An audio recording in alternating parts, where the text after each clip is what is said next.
இன்னொரு அரிசி இருக்கிறது, அது கிடைப்பதில்லை. மணிச்சம்பான்னு ஒரு அரிசி இருக்குது. இன்னைக்கு அந்த வெரைட்டியே கிடைக்காம போச்சுமா. நீரிழிவுக்கு என்று சித்தர்களால் பரிந்துரைக்கப்பட்ட ஒரு அரிசி மணிச்சம்பா. நல்ல மணிச்சம்பா நாடுகின்ற நீரிழிவை கொல்லும். நல்ல மணிச்சம்பா நாடுகின்ற நீரிழிவை கொல்லும். இன்னும் சுகம் கொடுக்கும், மெல்ல சுகம் அளிக்கும். முதியோரை பாலர்களை முசியாமலே வளர்க்கும் முன். முதுமை வராமலேயே உன்னை காப்பாற்றுகிற ஆற்றல் இந்த அரிசிக்கு.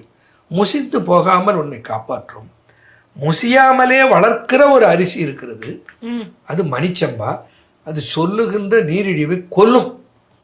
அனைவருக்கும் வணக்கம். இப்போ நான் வந்து மணிச்சம்பா வயலில் தான் இருக்கிறேன். சித்த வைத்தியர் சொன்னது முற்றிலும் உண்மை. மணிச்சம்பா கிடைப்பதில்லை, அழிந்து விட்டதுனாரு. இப்போ கண்டிப்பாக அது கொஞ்சம் கொஞ்சமாக மீட் எடுத்துட்டோம். மணிச்சம்பா வயல் நான் வருஷம் மணிச்சம்பா தான் போடுறேன். நெல்மணிகள் இந்த மாதிரி தான் இருக்கும். போன வருஷம் போட்டேன், அதை வந்து அவிச்சு புழுங்கலாக்கின அரிசி இந்த மாதிரி தான் இருக்கும். அதனால் மணிச்சம்பா நம்மகிட்ட கிடைக்கும்.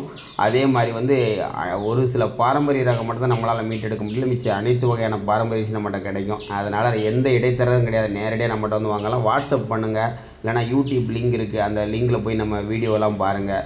அது மாதிரி வந்து லைஜான்னு ஒரு அரிசி இருக்குது, அதுவும் பார்த்திங்க அப்படின்னா நம்மகிட்ட வந்து அடுத்த வருஷம் வந்து கிடைக்கும். விதநெல் கிடச்சிருச்சு. அதனால் யாருக்குனாலும் வேணாலும் வாங்கிக்கோங்க. நன்றி, வணக்கம்.